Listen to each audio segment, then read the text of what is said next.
I praise God for this second day of Bible study together with all our dear ones who are part of BDA. ಈ ಬಿಡಿಎದಲ್ಲಿರುವಂತಹ ಈ ಬಿಡಿಯ ಭಾಗವಾಗಿರುವಂತ ಎಲ್ಲರೂ ಸಹ ಎರಡನೇ ದಿನದ ಸತ್ಯವೇದಕ್ಕಾದ ಅಧ್ಯಯನಕ್ಕೋಸ್ಕರವಾಗಿ ಬಂದಿರುವಂತ ಎಲ್ಲರಿಗೂ ಸಹ ವಂದನೆಗಳು. We have studied about the purpose of man. ನಾವು ಪುರುಷನ ಅಥವಾ ಮನುಷ್ಯನ ಒಂದು ಉದ್ದೇಶದ ಕುರಿತಾಗಿ ನಾವು ನೋಡ್ತಾ ಬಂದೆವು. God has created you and me, and he has also stated the purpose of creation in his holy book. ದೇವರು ನನ್ನನ್ನು ಮತ್ತು ನಿನ್ನನ್ನು ಉಂಟು ಮಾಡಿ ಆತನ ಪರಿಶುದ್ಧ ಪುಸ್ತಕದಲ್ಲಿ ಆತನ ಉದ್ದೇಶಗಳನ್ನು ಸಹ ಆತನು ಬರೆದಿಟ್ಟಿದ್ದಾನೆ. And we will continue the study today. We are going into more details of the study. ನಾವು ಅಧ್ಯಯನವನ್ನು ಮುಂದುವರಿಸೋಣ ಮತ್ತು ಅಧ್ಯಯನದಲ್ಲಿ ಇನ್ನು ಆಳವಾದಂತಹ ಅಥವಾ ಸವಿವರವಾದಂತಹ ವಿಷಯಗಳನ್ನು ಸಹ ನಾವು ಕಲಿತಾ ಹೋಗೋಣ. And I want to know whether you are following me. You are understanding whatever we are discussing here. ನಾವಿಲ್ಲಿ ಏನೆಲ್ಲ ಚರ್ಚಿಸುತ್ತಾ ಇದ್ದೇವೆಯೋ ಅದನ್ನು ನೀವು ಅರ್ಥ ಮಾಡಿಕೊಂಡಿದ್ದೀರೋ ಇಲ್ಲವೋ ಅಥವಾ ಹಿಂಬಾಲಿಸ್ತಾ ಇರೋ ಇಲ್ಲವೋ ಎಂಬುದಾಗಿ ನಾನು ತಿಳ್ಕೊಳ್ಬೇಕು. So we have studied that there are 5 purposes for the creation of man.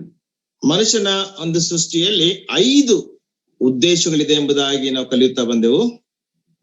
And I want you to WhatsApp these 5 purposes, only points, to Brother Ezekiel Jacob before the end of this session. ಈ ಒಂದು session ನ ಅಂತ್ಯವಾಗುವುದಕ್ಕಿಂತ ಮುಂಚಿತವಾಗಿ ನಾವು ಕಲಿತಂತ 5 ಉದ್ದೇಶಗಳನ್ನು ಮಾತ್ರ 5 ಅಂಶಗಳನ್ನು ಮಾತ್ರ Ezekiel Jacob ಅವರಿಗೆ ನೀವು ವಾಟ್ಸ್ಆಪ್ ಮಾಡಬೇಕೆಂಬುದಾಗಿ ನಾನು ಕೇಳಿಕೊಳ್ತೇನೆ. You can write it in English or Kannada or Marathi, whatever language you are free to write. ನೀವು ಕನ್ನಡ, ಇಂಗ್ಲಿಷ್ ಅಥವಾ ಮರಾಠಿ ಯಾವ ಭಾಷೆಯಲ್ಲಿ ಬೇಕಾದ್ರೂ ಸಹ ನೀವು ಬರೀಬಹುದು. Only the points. ಕೇವಲ ಅಂಶಗಳನ್ನು ಮಾತ್ರ, ಪಾಯಿಂಟ್ಸ್ ಮಾತ್ರ. 5 points. Okay. 5 All right. So I don't have to revise, do a revision now. That's the great, thing about it. Yeah. ನಾನೀಗ ಅದನ್ನ ಪುನರಾವರ್ತಿಸುವಂತ ಅವಶ್ಯಕತೆ ಇಲ್ಲ. And remember that there's a mark for that. ಅದಕ್ಕೆ marks ಸಹ ಇದೆ, ನೆನಪಲ್ಲಿ ಇಟ್ಕೊಳ್ರಿ. You will be graded for that. Okay. ನಿಮಗೆ ಅದಕ್ಕೆ ಶ್ರೇಣಿ ಸಹ ಕೊಡಲ್ಪಡ್ತದೆ. And that will be counted at the end when you graduate from BDA. This mark will go against what you have learned, during these days. ನೀವು graduation ಅಥವಾ ಪದವಿ ಪಡೆಯುವಂತಹ ಸಮಯದಲ್ಲಿ ನೀವೇನು ಕಲ್ತಿದ್ದೀರೋ ಅಥವಾ ನೀವೀಗೇನು ಅಂಶಗಳನ್ನ ಕೊಡ್ತಿರೋ ಅದಕ್ಕೆ ಅಂಕಗಳು ಸಹ ಸೇರಿಸಲ್ಪಡುತ್ತವೆ. Okay, let us continue today's discussion. ಈ ದಿನದ ಚರ್ಚೆಯನ್ನ ನಾವು ಪ್ರಾರಂಭಿಸೋಣ. I'm sharing my screen now. ಈಗ ಸ್ಕ್ರೀನ್ ಅನ್ನ ಶೇರ್ ಮಾಡ್ತಾ ಇದ್ದೇವೆ.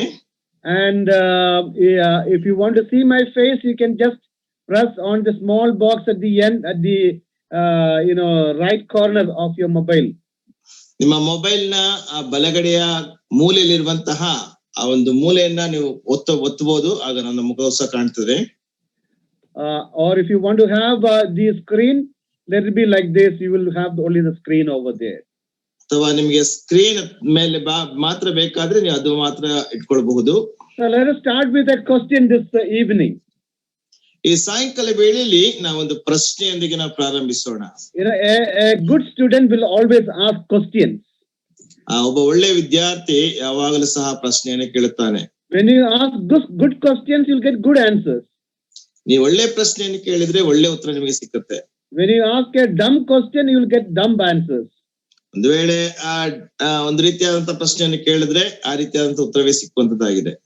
So let us ask this question: is it good to be a man or is it good to be a woman? ಒಬ್ಬ ಸ್ತ್ರೀ ಆಗಿರುವಂತದ್ದು ಒಳ್ಳೆಯದಾ ಅಥವಾ ಪುರುಷನಾಗಿರುವಂತದ್ದು ಒಳ್ಳೆಯದಾ? I know that there are answers popping up in your mind now. ಈಗ ನಿಮ್ಮ ಮನಸ್ಸಿನಲ್ಲಿ ಆ ಉತ್ತರಗಳು ಬರ್ತಾ ಇದೆ ಎಂಬುದಾಗಿ ನನಗೆ ಗೊತ್ತು. But unfortunately your mic is muted, you cannot say it out. ಆ ಮೈಕ್ ಮ್ಯೂಟ್ ಆಗಿರೋದ್ರಿಂದ ನೀವು ಅದನ್ನ ಹೊರಗೆ ಹೇಳಲಿಕ್ಕೆ ಸಾಧ್ಯವಿಲ್ಲ. Maybe some of the men here will say, oh, it is always good to be a man. ಒಂದು ವೇಳೆ ಪುರುಷರು ಹೇಳ್ಬೋದು, ಯಾವಾಗಲೂ ಸಹ ಪುರುಷನಾಗಿರುವಂತದ್ದು ಒಳ್ಳೆಯದೆಂಬುದಾಗಿ. I am sure that some of you respected women will have an objection. They will say, no, it is good to be a woman. ಒಂದು ವೇಳೆ ಸ್ತ್ರೀಯರನ್ನು ಗೌರವಿಸುವಂತವ್ರು ನಿಮ್ಮಲ್ಲಿ ಇರುವುದಾದ್ರೆ ಅವ್ರು ಹೇಳ್ಬೋದು ಸ್ತ್ರೀ ಆಗಿರುವಂತದ್ದು ಒಳ್ಳೆಯದೆಂಬುದಾಗಿ. And someone has read both are good. ಇನ್ನು ಕೆಲವರು ಹೇಳ್ಬೋದು said both are good. ಇನ್ನೊಬ್ರು ಹೇಳ್ತಾರೆ ಎರಡು ಒಳ್ಳೆಯದೆಂಬುದಾಗಿ. But unfortunately you cannot be both. ಆದ್ರೆ ದುರದೃಷ್ಟವಶಾತ್ ನೀವೆರಡು ಸಹ ಆಗಿರ್ಲಿಕ್ಕೆ ಸಾಧ್ಯವಿಲ್ಲ. You can either be a woman or be a man. ನೀನೊಬ್ಬ ಸ್ತ್ರೀ ಆಗಿರ್ಬೋದು ಅಥವಾ ಪುರುಷನಾಗಿರ್ಬಹುದು. Some people say being a man is very good. ಕೆಲವರು ಹೇಳ್ತಾರೆ ಪುರುಷನಾಗಿರುವಂತದ್ದು ಬಹಳ ಒಳ್ಳೆಯದೆಂಬುದಾಗಿ. Because man has lot of freedom in the society. ಯಾಕೆಂದ್ರೆ ಪುರುಷನಿಗೆ ಸಮಾಜದಲ್ಲಿ ಬಹಳ ಸ್ವಾತಂತ್ರ್ಯ ಇದೆ. And a man will be respected everywhere. ಒಬ್ಬ ಪುರುಷನು ಎಲ್ಲಾ ಕಡೆಯಲ್ಲಿ ಸಹ ಗೌರವಿಸಲ್ಪಡುತ್ತಾನೆ. So some women certainly want to be a man. ಕೆಲವು ಸ್ತ್ರೀಯರಿಗೆ ಪುರುಷನಾಗಬೇಕೆಂಬಂತಹ ಒಂದು ಆಸೆ ಇರ್ತದೆ. You must have heard about this feminism. ಒಂದು ವೇಳೆ ಫೆಮಿನಿಸಂ ಎನ್ನುವಂತಹ ಒಂದು ವಿಷಯವನ್ನು ಕೇಳಿರಬಹುದು. ಸ್ತ್ರೀವಾದ ಎಂಬುದಾಗಿ. Feminist? Sorry? Who is a feminist? ಯಾರು ಈ feminist? ಸ್ತ್ರೀವಾದಿಗಳು. One who fight for right does not belongs to her. ಅಂದ್ರೆ ಆಕೆಗೆ ಸಿಗದೇ ಇರುವಂತ ಹಕ್ಕಿಗೋಸ್ಕರವಾಗಿ ಹೋರಾಡುವಂತವರು. A woman says, I want to be equal with man. ಒಬ್ಬ ಸ್ತ್ರೀ ಹೇಳ್ತಾರೆ ನಾನು ಪುರುಷನೊಂದಿಗೆ ಸಮಾನವಾಗಿರ್ಬೇಕು. Why should the men will have all the fun in the world? ಯಾಕೆ ಪುರುಷರಿಗೆ ಮಾತ್ರವೇ ಲೋಕದಲ್ಲಿ ಎಲ್ಲಾ ರೀತಿಯಾದಂತಹ ಒಂದು ತಮಾಷೆ ಇರ್ಬೇಕು ಅಥವಾ ಒಂದು ಎಲ್ಲವೂ ಸಹ ಅವರಿಗೆ ಸಿಗ್ಬೇಕು? Why can't I also get it? ನನಗೂ ಸಹ ಯಾಕೆ ಪಡ್ಕೊಳ್ಬಾರ್ದು? She will fight for the right of woman. ಆಕೆ ಒಬ್ಬ ಸ್ತ್ರೀಯ ಹಕ್ಕಿಗೋಸ್ಕರವಾಗಿ ಹೋರಾಡುವಂತಳಾಗಿರ್ತಾಳೆ. But she does not know that she is not fighting for her right, but she says whatever rights man has, I need that or that. ಆಕೆ ಹೇಳುವಂತದ್ದೇನೆಂದ್ರೆ ಆಕೆಗೋಸ್ಕರವಾಗಿ ಮಾತ್ರ ಆಕೆ ಹೋರಾಡ್ತಾ ಇಲ್ಲ, ಪುರುಷನಿಗೆ ಏನೆಲ್ಲ ಹಕ್ಕಿದೆಯೋ ಆ ಹಕ್ಕಿಗೋಸ್ಕರವಾಗಿ ಆಕೆ ಹೋರಾಡ್ತಾ ಇದ್ದಾಳೆ. So some women want to be like man. ಕೆಲವು ಸ್ತ್ರೀಯರಿಗೆ ಪುರುಷನ ಹಾಗೆ ಇರ್ಬೇಕೆಂಬುದಾಗಿ ಬಯಸ್ತಾರೆ. So what do? ಅವ್ರೇನ್ ಮಾಡ್ತಾರೆ? They try to looks like a man. ಅವರು ಪುರುಷನ ಹಾಗೆ ಇರ್ಲಿಕ್ಕೆ ಪ್ರಯತ್ನಿಸ್ತಾರೆ. Have their hair short cut. ಅವರ ತಲೆ ಕೂದಲು ಚಿಕ್ಕದಾಗಿ ಕತ್ತರಿಸ್ಕೊಳ್ತಾರೆ. And they will put pant and shirt. ಅವರು ಪ್ಯಾಂಟ್ ಶರ್ಟ್ ಹಾಕೊಳ್ತಾರೆ. And they say that I'm not less than a man. ನಾನು ಪುರುಷನಿಗಿಂತಲೂ ಸಹ ಏನು ಕಡಿಮೆ ಇಲ್ಲ ಎಂಬುದಾಗಿ ಹೇಳುತ್ತಾರೆ. So they try to become like a man. ಅವರು ಪುರುಷನ ಹಾಗೆ ಇರ್ಲಿಕ್ಕೆ ಪ್ರಯತ್ನಿಸುತ್ತಾರೆ. And some of them will say that I'm so unhappy that I'm born as a woman because I have all the sufferings in this world. ಇನ್ನು ಕೆಲವರು ಹೇಳ್ತಾರೆ ನಾನು ಸ್ತ್ರೀಯಾಗಿ ಹುಟ್ಟಿರುವುದಕ್ಕೆ ನಾನು ಸಂತೋಷವುಳ್ಳವಳಾಗಿದ್ದೇನೆ, ನನಗೆ ಈ ಲೋಕದಲ್ಲಿ ಎಲ್ಲಾ ರೀತಿಯಾದಂತಹ ಸಂಕಟಗಳಲ್ಲಿ ಇದೆ. But remember that if you are a man or woman, ನೆನಪಲ್ಲಿಟ್ಕೊಳ್ರಿ, ನೀನು ಒಬ್ಬ ಸ್ತ್ರೀ ಅಥವಾ ಪುರುಷನಾಗಿದ್ರೆ who is responsible for that? ಅದಕ್ಕೆ ಯಾರು ಜವಾಬ್ದಾರಿ? Are you responsible for that? ನೀವು ಅದಕ್ಕೆ ಜವಾಬ್ದಾರರಾಗಿದ್ದೀರೋ? No, you are not responsible for that. It is God who has created you as man or woman. ನೀವು ಜವಾಬ್ದಾರರಲ್ಲ, ದೇವರು ತಾನೇ ನಿಮ್ಮನ್ನು ಸ್ತ್ರೀ ಅಥವಾ ಪುರುಷನನ್ನಾಗಿ ಸೃಷ್ಟಿಸಿದ್ದಾನೆ. If you are a man, God has created you as a man. ವೇಳೆ ನೀನು ಪುರುಷನಾಗಿದ್ರೆ ದೇವರು ನಿನ್ನನ್ನು ಪುರುಷನಾಗಿ ಸೃಷ್ಟಿಸಿದ್ದಾನೆ. If you are a woman, God has created you as a woman. ಒಂದು ವೇಳೆ ನೀನು ಸ್ತ್ರೀ ಆಗಿದ್ರೆ ದೇವರು ನಿನ್ನನ್ನು ಸ್ತ್ರೀಯಾಗಿ ಸೃಷ್ಟಿಸಿದ್ದಾನೆ. In Genesis chapter 1 verses 26 to 28, ಆದಿಕಾಂಡ 1ನೇ ಅಧ್ಯಾಯದ 26ನೇ ವಚನದಿಂದ 28ನೇ ವಚನದವರೆಗೆ read about the creation of man.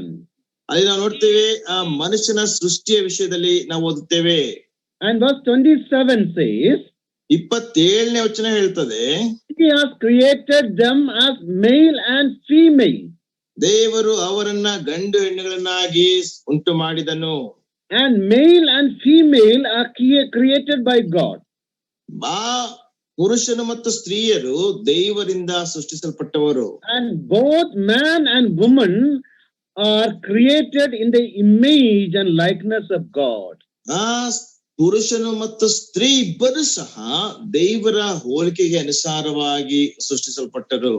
Just like man is the image of God, a woman is also the image of God. ಪುರುಷನು ದೇವರ ಸೃಷ್ಟಿ ಅಥವಾ ದೇವರ ಸಾರೂಪ್ಯನಾಗಿರುವ ಹಾಗೆ ಸ್ತ್ರೀಯು ಕೂಡ ದೇವರ ಸಾರೂಪ್ಯನಾಗಿದ್ದಾಳೆ. So whether you are a man or woman, remember that you are an image of God.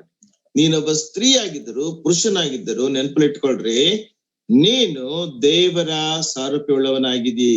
So there is no difference in your position before God. ದೇವರ ಮುಂದೆ ನಿನ್ನ ಸ್ಥಾನದಲ್ಲಿ ಯಾವ ವ್ಯತ್ಯಾಸವೂ ಇಲ್ಲ. In the book of Galatians, we read that whether you are slave or a master, whether you are Jew or Greek, whether you are woman or man, you are all equal before God. ಗಲಾತ್ಯದವರಿಗೆ ಬರೆದ ಪತ್ರಿಕೆಯಲ್ಲಿ ಓದ್ತೇವೆ, ನೀನು ಸ್ತ್ರೀ ಆಗಿದ್ದರು ಪುರುಷನಾಗಿದ್ದರು, ನೀನು ಒಡೆಯನಾಗಿದ್ದರು ಆಳಾಗಿದ್ದರು, ಯಾರೇ ಆಗಿದ್ದರು ಸಹ ದೇವರ ದೃಷ್ಟಿಯಲ್ಲಿ ನಿನ್ನ ಸಮಾನವಾಗಿದ್ದಿ. So in the creation, both men and women are created in the image and likeness of God. ಸೃಷ್ಟಿಯಲ್ಲಿ ಸ್ತ್ರೀ ಪುರುಷರಿಬ್ಬರು ಸಹ ದೇವರ ಹೋಲಿಕೆಗೆ ಅಥವಾ ದೇವರ ಸಾರೂಪ್ಯಕ್ಕೆ ಸರಿಯಾಗಿ ಸೃಷ್ಟಿಸಲ್ಪಟ್ಟಿದ್ದಾರೆ. Therefore, a woman need not think that I am someone less than a man. ಆದ್ದರಿಂದ ಒಬ್ಬ ಸ್ತ್ರೀಯು ಎಂದಿಗೂ ಸಹ ನಾನು ಪುರುಷನಿಗಿಂತ ಕಡಿಮೆಯಾದಂತವಳೆಂಬುದಾಗಿ ಆಲೋಚಿಸಬಾರದು. In the same manner, a man also should not think that he is in a higher position than the woman. ಅದೇ ರೀತಿಯಲ್ಲಿ ಒಬ್ಬ ಪುರುಷನು ಸಹ ತಾನು ಸ್ತ್ರೀಗಿಂತ ಉನ್ನತವಾದಂತಹ ಸ್ಥಾನದಲ್ಲಿ ಇರುವವನೆಂಬುದಾಗಿ ಆಲೋಚಿಸಬಾರದು. Bible does not say that man is superior than woman. ಸತ್ಯವೇದವೆಂದಿಗೂ ಸಹ ಪುರುಷನು ಸ್ತ್ರೀಗಿಂತ ಆ ಉನ್ನತವಾದವನೆಂಬುದಾಗಿ ಎಂದಿಗೂ ಸಹ ಅದು ಹೇಳುವುದಿಲ್ಲ. Because both of them are created by God according to his sovereign plan and purpose for them. ಯಾಕೆಂದ್ರೆ ಅವರಿಬ್ಬರು ಸಹ ದೇವರ ಸಾರ್ವಭೌಮದ ಉದ್ದೇಶದ ಅಡಿಯಲ್ಲಿ ಸೃಷ್ಟಿಸಲ್ಪಟ್ಟವರಾಗಿದ್ದಾರೆ. Yes, both of them are important and valuable in the sight of God. ಅವರಿಬ್ಬರು ಸಹ ದೇವರ ದೃಷ್ಟಿಯಲ್ಲಿ ಪ್ರಾಮುಖ್ಯವಾದಂತವರು ಮತ್ತು ಅಮೂಲ್ಯರು ಆಗಿದ್ದಾರೆ. In 1 Corinthians chapter 11 verses 8 to 9, 1 ಕೊರಿಂಥ 11ನೇ ಅಧ್ಯಾಯ 8ರಿಂದ 9ನೇ ವಚನದವರೆಗೆ ನಾವು ನೋಡುವಾಗ, for the man is not of the woman, but the woman of the man. Neither was the man created for the woman, but the woman for the man. ಪುರುಷನು ಸ್ತ್ರೀಯಿಂದ ಉತ್ಪತ್ತಿಯಾಗಲಿಲ್ಲ, ಸ್ತ್ರೀಯು ಪುರುಷನಿಂದ ಉತ್ಪತ್ತಿಯಾದಳು. ಇದಲ್ಲದೆ ಪುರುಷನು ಸ್ತ್ರೀ ನಿಮಿತ್ತವಾಗಿ ನಿರ್ಮಾಣವಾಗಲಿಲ್ಲ, ಸ್ತ್ರೀಯು ಪುರುಷನ ನಿಮಿತ್ತವಾಗಿ ನಿರ್ಮಾಣವಾದಳು. So this is one of the portions we are going to discuss in the studies during this course of study. ಈ ಒಂದು ಸರಣಿ ಅಧ್ಯಯನದಲ್ಲಿ ನಾವು ಈ ವಿಷಯಗಳನ್ನ ನಾವು ಚರ್ಚಿಸಬೇಕು. We will also go to the book of Ephesians chapter 5 verses 31 and 32. ನಾವು ಹಾಗೆ ಎಫೆಸದವರಿಗೆ ಬರೆದ ಪತ್ರಿಕೆ 5ನೇ ಅಧ್ಯಾಯ 31ರಿಂದ 32ನೇ ವಚನದವರೆಗೆ ನಾವು ಓದಿಕೊಳ್ಳಬಹುದು. And this portion is in relation to man and woman as husband and wife. ಈ ಒಂದು ಭಾಗವು ಸ್ತ್ರೀ ಮತ್ತು ಪುರುಷ ಮತ್ತು ಗಂಡ ಹೆಂಡತಿಗೆ ಸಂಬಂಧವಾಗಿರುವಂತಹ ಒಂದು ಅಂಶವಾಗಿದೆ. And we will study this also during the course of this lesson. ಈ ಒಂದು ಅಧ್ಯಯನದಲ್ಲಿ ಮಧ್ಯದಲ್ಲಿ ನಾವು ಇದನ್ನು ಸಹ ನಾವು ಕಲಿತುಕೊಳ್ಳೋಣ. 1 Timothy chapter 2 verse 13 and 14. 1 Timothy 2ನೇ ಅಧ್ಯಾಯ 13 ಮತ್ತು 14ನೇ ವಚನ, put a certain restriction on the women. ಕೆಲವು ರೀತಿಯಾದಂತಹ ನಿರ್ಬಂಧಗಳನ್ನ ಸ್ತ್ರೀಯ ಮೇಲೆ ಹೇರಲಾಗಿದೆ. I said at the beginning, man and women have respect and honor before God because they are created in the image of God. ನಾನು ಪ್ರಾರಂಭದಲ್ಲೇ ಹೇಳಿದೆ, ಆ ಸ್ತ್ರೀ ಪುರುಷರಿಬ್ಬರಿಗೂ ಸಹ ದೇವರ ದೃಷ್ಟಿಯಲ್ಲಿ ಒಂದು ಗೌರವ ಇದೆ. ಯಾಕೆಂದ್ರೆ ಅವರು ದೇವರ ಸಾರೂಪ್ಯಕ್ಕೆ ಮತ್ತು ದೇವರ ಹೋಲಿಕೆಗೆ ಸರಿಯಾಗಿ ಸೃಷ್ಟಿಸಲ್ಪಟ್ಟಿದ್ದಾರೆ. As people, they are equal before the sight of God. ಅವರಿಬ್ಬರು ಸಹ ಪ್ರಜೆಗಳಾಗಿ ದೇವರ ಮುಂದೆ ಸಮಾನವಾಗಿದ್ದಾರೆ. but in relation to their responsibilities in the family, in the church, and in the society, they will have different roles. ಆದ್ರೆ ಸಮಾಜದಲ್ಲಿ, ಕುಟುಂಬದಲ್ಲಿ, ಸಭೆಯಲ್ಲಿ ಅವರಿಗೆ ಬೇರೆ ಬೇರೆ ಪಾತ್ರಗಳಿವೆ. So our study also will cover these different roles of men and women in their family, in their society, and in their church. ನಮ್ಮ ಅಧ್ಯಯನದಲ್ಲಿ ಸ್ತ್ರೀ ಪುರುಷರಿಬ್ಬರಿಗೂ ಸಹ ತಮ್ಮ ಮನೆಯಲ್ಲಿ, ತಮ್ಮ ಕುಟುಂಬದಲ್ಲಿ ಮತ್ತು ತಮ್ಮ ಸಭೆಯಲ್ಲಿ ಬೇರೆ ಬೇರೆ ಪಾತ್ರಗಳಿದೆ ಎಂಬುದನ್ನು ಸಹ ನಾವು ಕಲಿಯಲಿಕ್ಕಿದ್ದೇವೆ.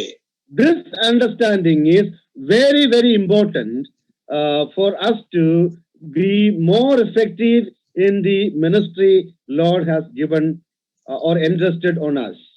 ದೇವರು ನಮ್ಮ ಮೇಲೆ ಕೊಟ್ಟಂತ ಸೇವೆಯ ನಿಮಿತ್ತವಾಗಿ ಈ ಒಂದು ಅರ್ಥೈಸುವಿಕೆ ಬಹಳ ಪ್ರಾಮುಖ್ಯವಾದಂತಹ ಅಂಶವಾಗಿದೆ. If only you know your role and responsibility in these areas, you will be able to effectively implement all the mission the Lord has given you. ಈ ಒಂದು ವಿಷಯಗಳನ್ನ ಸರಿಯಾಗಿ ನೀವು ಅರ್ಥ ಮಾಡಿಕೊಂಡಿದ್ರೆ ಮಾತ್ರವೇ ದೇವರು ನಿಮಗೆ ಕೊಟ್ಟಂತಹ ಸೇವೆಯಲ್ಲಿ ನೀವು ಬಹಳ ಚೆನ್ನಾಗಿ ಅಥವಾ ಪ್ರಭಾವಿತವಾಗಿ ತೊಡಗಿಸಿಕೊಳ್ಳಲಿಕ್ಕೆ ಸಾಧ್ಯವಾಗುತ್ತದೆ. So these are the basic Bible scriptures we are going to discuss in the coming 4 days and also later on for one another week. ಈ ವಿಷಯಗಳನ್ನ ಮುಂದಿನ 4 ದಿನಗಳಲ್ಲಿಯೂ ಮತ್ತು ನಂತರದಲ್ಲಿ ಬರುವಂತಹ ವಾರದಲ್ಲಿ ಸಹ ನಾವು ಚರ್ಚಿಸಲಿಕ್ಕೆ ಹೋಗ್ತೇವೆ. Now I want to ask 2 more questions here. ನಾನು ಇನ್ನು ಕೆಲವು ಪ್ರಶ್ನೆಗಳನ್ನ ನಿಮಗೆ ಕೇಳ್ತೇನೆ. We all agree that there are differences between man and woman in their appearance. ಪುರುಷ ಮತ್ತು ಸ್ತ್ರೀಯರ ತಮ್ಮ ತೋರ್ಪಡಿಸುವಿಕೆಯಲ್ಲಿ ವ್ಯತ್ಯಾಸಗಳಿವೆಯೋ? When you see a woman, you can say she is a woman. ಒಬ್ಬ ಸ್ತ್ರೀಯನ್ನು ನೋಡಿದಾಗ ನೀವು ಹೇಳ್ಬೋದು ಆಕೆ ಒಬ್ಬ ಸ್ತ್ರೀ ಎಂಬುದಾಗಿ. Because there is a visible difference from a man in a woman. ಯಾಕೆಂದ್ರೆ ಪುರುಷರಿಗಿಂತಲೂ ಸಹ ಸ್ತ್ರೀಯಲ್ಲಿ ಕಂಡು ಬರುವಂತಹ ಕೆಲವು ವ್ಯತ್ಯಾಸಗಳನ್ನು ನಾವು ನೋಡ್ತೇವೆ. And there are cultural differences in man and woman. ಮತ್ತು ಪುರುಷ ಮತ್ತು ಸ್ತ್ರೀಯ ಮಧ್ಯದಲ್ಲಿ ಸಾಂಸ್ಕೃತಿಕವಾದಂತಹ ವ್ಯತ್ಯಾಸಗಳಿರುತ್ತವೆ. What are the cultural differences? ಯಾವ್ದ್ಯಾವ್ದು ಆ ಸಾಂಸ್ಕೃತಿಕವಾದಂತಹ ವ್ಯತ್ಯಾಸಗಳು? Now if you come to our culture in India, Bharat ದೇಶದಲ್ಲಿ ನಮ್ಮ ಸಂಸ್ಕೃತಿಗೆ ನೀವು ಬರೋದಾದ್ರೆ, a woman will wear a sari or she will wear a chudidar or any kind of a dress that is fitting for a woman. ಒಬ್ಬ ಸ್ತ್ರೀಯು ಸೀರೆಯನ್ನು ಅಥವಾ ಚೂಡಿದಾರವನ್ನು ಅಥವಾ ಸ್ತ್ರೀಗೆ ಸರಿಯಾಗುವಂತ ಬಟ್ಟೆಯನ್ನು ಹಾಕಿಕೊಳ್ಳುತ್ತಾಳೆ. So that's a cultural difference. ಅದು ಸಾಂಸ್ಕೃತಿಕವಾದಂತಹ ವ್ಯತ್ಯಾಸ. And man will have a shirt or pant or pajama or what a kurta or whatever. ಅಥವಾ ಪುರುಷನೇ ಶರ್ಟ್, ಪ್ಯಾಂಟ್, ಪೈಜಾಮಾ ಅಥವಾ kurta ಇಂಥವುಗಳನ್ನು ಧರಿಸಿಕೊಳ್ಳುತ್ತಾನೆ. So that is one cultural difference between man and woman in our society. ನಮ್ಮ ಸಮಾಜದಲ್ಲಿ ಸ್ತ್ರೀ ಮತ್ತು ಪುರುಷನಿಗಿರುವಂತಹ ಕೆಲವು ಸಾಂಸ್ಕೃತಿಕವಾದಂತಹ ವ್ಯತ್ಯಾಸಗಳು. And this type of differences can be seen in all cultures. ಈ ರೀತಿಯಾದಂತಹ ವ್ಯತ್ಯಾಸಗಳು ಎಲ್ಲಾ ಸಂಸ್ಕೃತಿಯಲ್ಲಿ ಸಹ ನಾವು ನೋಡಬಹುದು. And other than that, there are physical differences. ಅದಕ್ಕಿಂತಲೂ ಸಹ ಕೆಲವು ಶಾರೀರಿಕವಾದಂತಹ ವ್ಯತ್ಯಾಸಗಳು ಸಹ ಇರುತ್ತವೆ. Men will have usually short hair. ಪುರುಷನಿಗೆ ಚಿಕ್ಕದಾದಂತಹ ಕೂದಲಿರುತ್ತದೆ. And he will have a mustache. ಆತನಿಗೆ ಮೀಸೆ ಇರ್ತದೆ. And some handsome men will have a beard like I have. ಕೆಲವು ಸುಂದರವಾದಂತಹ ಪುರುಷರಿಗೆ ನನ್ನ ರೀತಿಯಾದಂತಹ ಗಡ್ಡವು ಸಹ ಇರ್ತದೆ. And when you see a man, you can say he has a mannish look because there are mannish features on his face. ನೀನೊಬ್ಬ ಪುರುಷನನ್ನು ನೋಡುವಂತಹ ಸಮಯದಲ್ಲಿ ಈತನಲ್ಲಿ ಪುರುಷನ ಲಕ್ಷಣಗಳಿವೆ, ಅದರಿಂದ ಈತನು ಪುರುಷನಾಗಿದ್ದಾನೆ ಎಂಬುದಾಗಿ ನೀನು ಹೇಳಬಹುದು. And it is not a good thing for a woman to have a mustache. ಒಬ್ಬ ಸ್ತ್ರೀಗೆ ಮೀಸೆ ಇರುವಂತದ್ದು ಅಷ್ಟು ಒಳ್ಳೆಯ ವಿಷಯವಲ್ಲ. So there are biological differences. ಕೆಲವು ಜೈವಿಕ ಶಾಸ್ತ್ರದ ವ್ಯತ್ಯಾಸಗಳಿವೆ. So my question this evening is, what does it mean to be a man and not a woman? ಈ ಸಂಧ್ಯಾ ವೇಳೆಯಲ್ಲಿ ಒಬ್ಬ ಪುರುಷನಾಗಿರುವುದು ಅಂದ್ರೆ ಇನ್ನೊಂದು ಸ್ತ್ರೀ ಅಲ್ಲ. Other than the biological and cultural differences, what it makes a man and what it makes a woman. ಸಾಂಸ್ಕೃತಿಕ ಮತ್ತು ಜೀವಶಾಸ್ತ್ರದ ವ್ಯತ್ಯಾಸಗಳಲ್ಲದೆ ಒಬ್ಬ ಸ್ತ್ರೀಯನ್ನು ಸ್ತ್ರೀಯನ್ನಾಗಿ ಒಬ್ಬ ಪುರುಷನನ್ನು ಪುರುಷನನ್ನಾಗಿ ಮಾಡುವಂತಹ ವಿಷಯಗಳು ಯಾವ್ಯಾವು? Is there some difference between man and woman? ಸ್ತ್ರೀ ಮತ್ತು ಪುರುಷನ ಮಧ್ಯದಲ್ಲಿ ಏನಾದ್ರೂ ವ್ಯತ್ಯಾಸಗಳಿದೆಯಾ? I do believe that there are differences between man and woman other than the outward appearance. ಹೊರಗೆ ಕಂಡು ಬರುವಂತಹ ಆ ಒಂದು ತೋರ್ಪಡುವಿಕೆಗಿಂತಲೂ ಸಹ ಸ್ತ್ರೀ ಮತ್ತು ಪುರುಷರಲ್ಲಿ ವ್ಯತ್ಯಾಸಗಳಿದೆ ಎಂಬುದಾಗಿ ನಾನು ನಂಬುತ್ತೇನೆ. A couple of months back, I had to counsel a family, a couple. ಕೆಲವು ತಿಂಗಳ ಹಿಂದೆ ಒಂದು ಕುಟುಂಬಕ್ಕೆ ನಾನು ಒಂದು ರೀತಿಯಂತ ಸಮಾಲೋಚನೆಯನ್ನು ಕೊಡ್ಬೇಕಾಯ್ತು. So then as the sister from that family said, brother, my husband is not behaving like a man. ಆ ಸಹೋದರಿ ಹೇಳಿದಂತಹ ವಿಷಯವೇನೆಂದ್ರೆ, ಬ್ರದರ್, ನನ್ನ ಗಂಡ ಪುರುಷನ ಹಾಗೆ ವರ್ತಿಸುವುದಿಲ್ಲ. I was just shocked and surprised, why this sister is saying like this, about her husband. ನನಗೆ shock ಆಯ್ತು. ನನಗೆ ಅನಿಸ್ತು, ಯಾಕೆ ಈ ಸಹೋದರಿ ತನ್ನ ಗಂಡನ ಕುರಿತಾಗಿ ಈ ರೀತಿ ಹೇಳ್ತಾ ಇದ್ದಾಳೆ ಎಂಬುದಾಗಿ. She is married and she has 3 children, and she is saying her husband is not like a man. ಮದುವೆ ಆಗಿ 3 ಮಕ್ಕಳಿದೆ, ಆದ್ರೂ ಕೂಡ ಕೇಳ್ತಾ ಇದ್ದಾಳೆ ತನ್ನ ಗಂಡ ಪುರುಷನ ಹಾಗೆ ವರ್ತಿಸೋದಿಲ್ಲ ಎಂಬುದಾಗಿ. Normally, when children are born, we say that there is a man and woman, otherwise the children cannot be born. ಒಂದ್ ವೇಳೆ ಮಕ್ಕಳಾಗಬೇಕಾದ್ರೆ ಸ್ತ್ರೀ ಪುರುಷ ಇರ್ಬೇಕು, ಇಲ್ಲದಿದ್ರೆ ಮಕ್ಕಳಾಗೋದಿಲ್ಲ ಎಂಬುದಾಗಿ ನಾವು ಹೇಳ್ತೇವೆ. A lot of men will think that because I have begotten children, I am a man. ಕೆಲವು ಪುರುಷರು ಅನ್ಕೊಳ್ತಾರೆ, ನಾನು ಮಕ್ಕಳನ್ನು ಹುಟ್ಟಿಸಿರೋದ್ರಿಂದ ನಾನೊಬ್ಬ ಪುರುಷನು ಎಂಬುದಾಗಿ. But this sister says, that is not what she meant. ಆದ್ರೆ ಈ ಸಹೋದರಿ ಹೇಳ್ತಾರೆ, ಆ ರೀತಿಯಾಗಿ ಯಾಕೆ ಅರ್ಥೈಸಿಕೊಳ್ಳಲಿಲ್ಲ. If he is a man, he should take the leadership in the family. ಒಬ್ಬ ಪುರುಷನಾಗಿದ್ರೆ ಆತನು ಮನೆಯಲ್ಲಿ ನಾಯಕತ್ವವನ್ನು ತೆಗೆದುಕೊಳ್ಳಬೇಕು. But I don't see my husband taking leadership in the family. ಆದ್ರೆ ನನ್ನ ಗಂಡ ಮನೆಯಲ್ಲಿ ನಾಯಕತ್ವ ತೆಗೆದುಕೊಳ್ತಾ ಇರೋದನ್ನ ನಾನು ನೋಡ್ತಾ ಇಲ್ಲ. She is not disciplining the children. Sorry? He is not disciplining the children. ಅವನು ಮಕ್ಕಳನ್ನು ಶಿಸ್ತುಗೊಳಿಸ್ತಾ ಇಲ್ಲ. He is not taking leadership in the family prayer. ಅವನು ಆ ಒಂದು ಕುಟುಂಬ ಪ್ರಾರ್ಥನೆಯಲ್ಲಿ ನಾಯಕತ್ವವನ್ನು ತೆಗೆದುಕೊಳ್ಳುತ್ತಾ ಇಲ್ಲ. He is not seen when there is some important decision has to be made. ಕೆಲವು ರೀತಿಯಂತ ಪ್ರಾಮುಖ್ಯವಾದ ತೀರ್ಮಾನಗಳನ್ನು ತೆಗೆದುಕೊಳ್ಳುವಂತ ಸಮಯದಲ್ಲಿ ಆತನು ಕಾಳಜಿ ವಹಿಸುವುದಿಲ್ಲ. Therefore, the sister says, my husband is not like a man. ಆದ ಕಾರಣ ಈ ಸಹೋದರಿ ಹೇಳ್ತಾ ಇದ್ದಾಳೆ, ನನ್ನ ಗಂಡ ಪುರುಷನ ಹಾಗೆ ಇಲ್ಲ.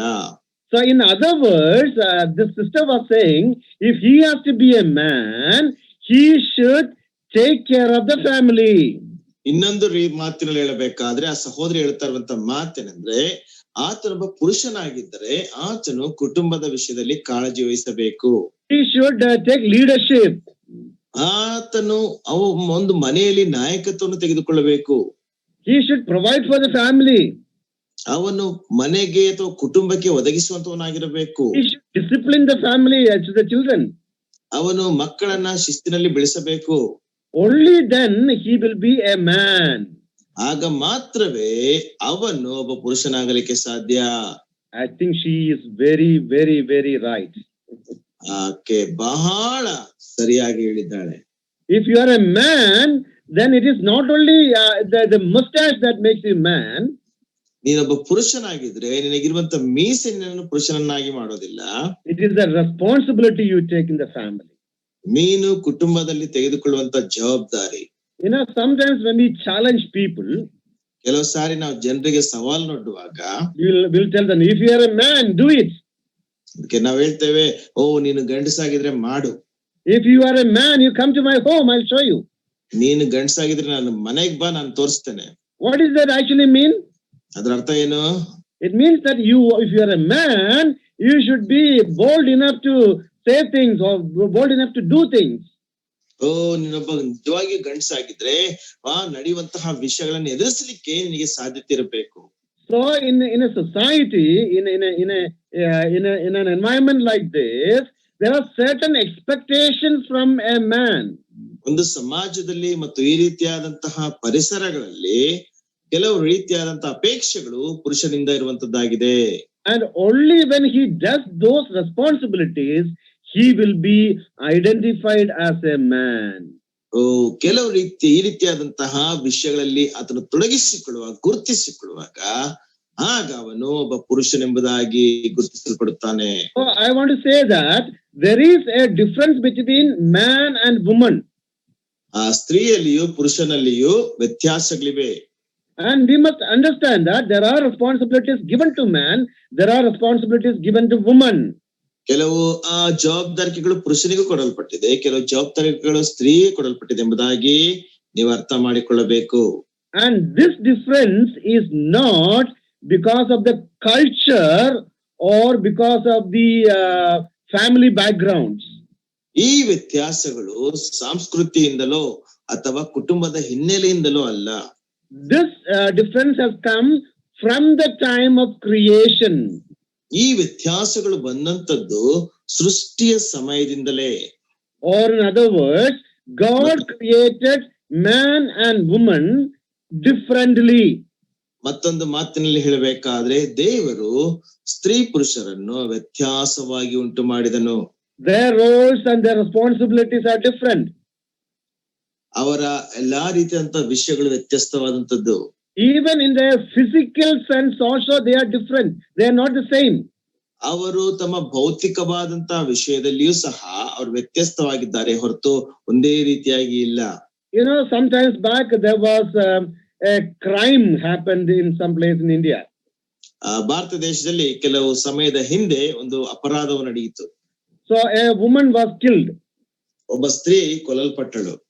And after many months, ಕೆಲವು ತಿಂಗಳಾದ ನಂತರ the investigation team found out some bones and skulls in some particular isolated place. ಒಂದು ಬಹಳ ನಿಗೂಢವಾದಂತಹ ಸ್ಥಳದಲ್ಲಿ ಒಂದು ಬುರುಡೆ ಮತ್ತು ಮೂಳೆಗಳು ಅವರಿಗೆ ಸಿಕ್ಕಿದವು. And they have collected those bones and that skull. ಆ ಮೂಳೆಗಳನ್ನ ಮತ್ತು ಆ ಒಂದು ತಲೆ ಬುರುಡೆಯನ್ನ ಅವರು ಶೇಖರಿಸಿಕೊಂಡು and they sent it to a lab. ಅವರು ಒಂದು ಲ್ಯಾಬ್ ಗೆ ಕಳಿಸಿದ್ರು.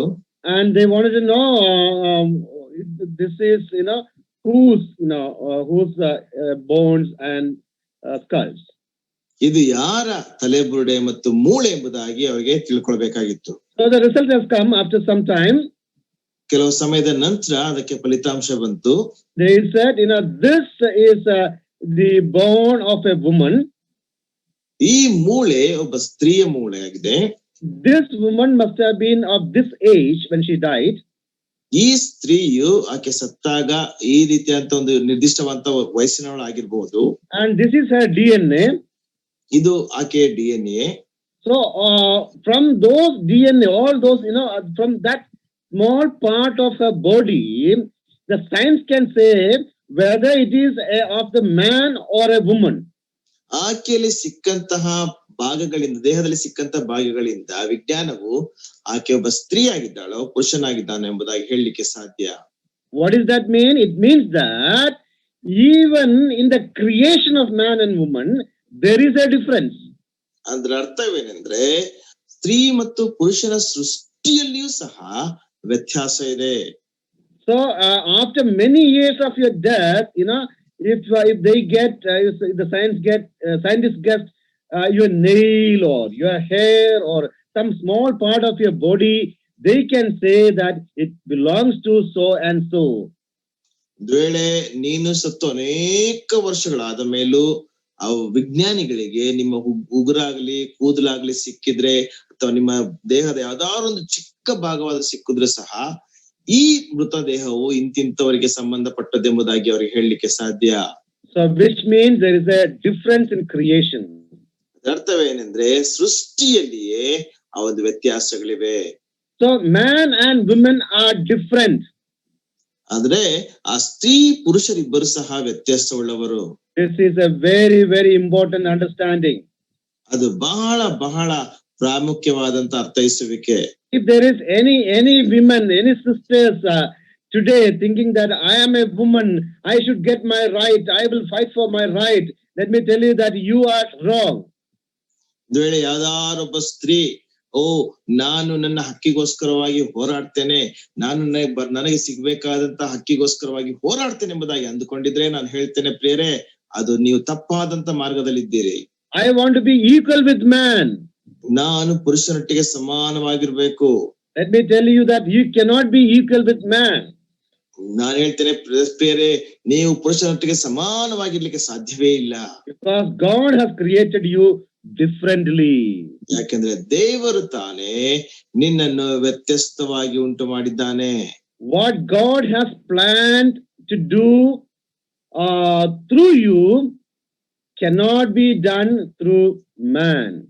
ಯಾಕೆಂದ್ರೆ ದೇವರಿಗೆ ನಿನ್ನ ಮುಖಾಂತರವಾಗಿ ಏನು ಮಾಡಬೇಕಾಗಿದೆಯೋ ಅದನ್ನ ಪುರುಷನ ಮುಖಾಂತರವಾಗಿ ಮಾಡ್ಲಿಕ್ಕೆ ಸಾಧ್ಯವಿಲ್ಲ.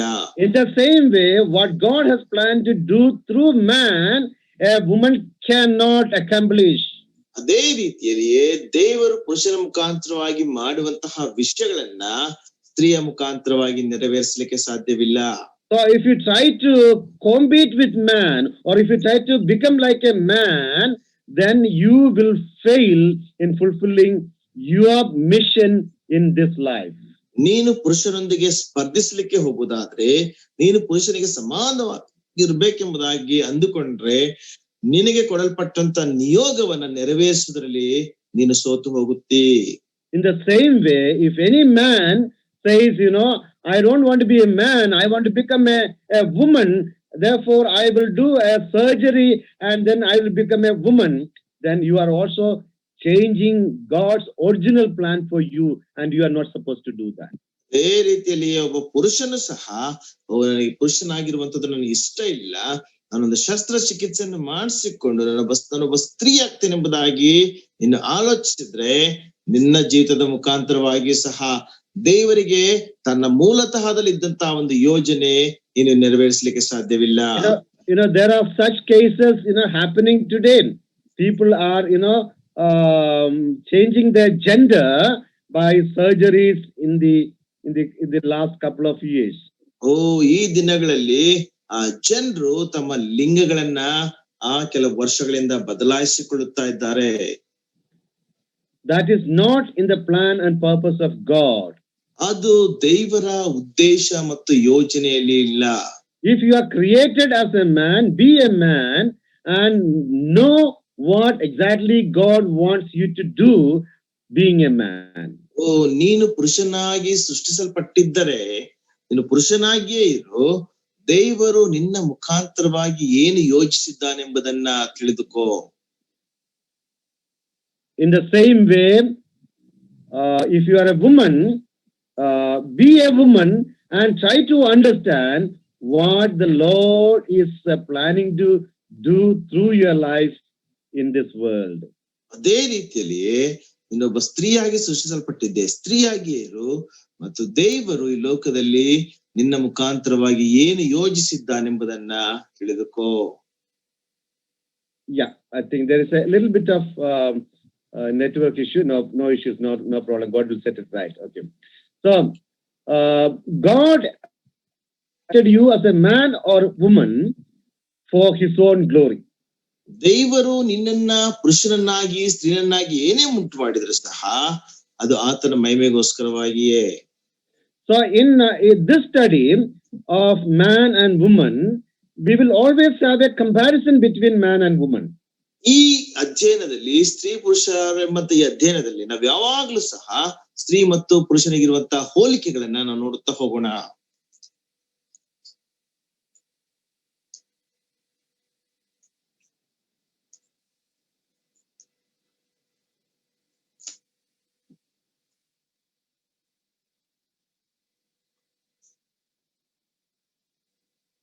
Can you hear me? Yeah. Can you hear me, brother?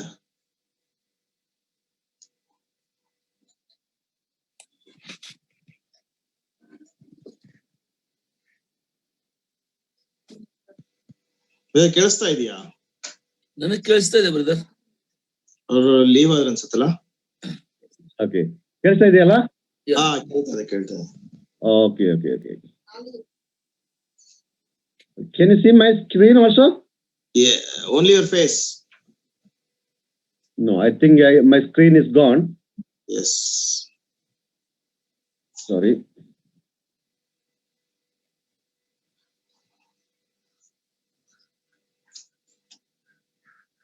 Okay, are you able to hear? Yes, brother. Can you hear me?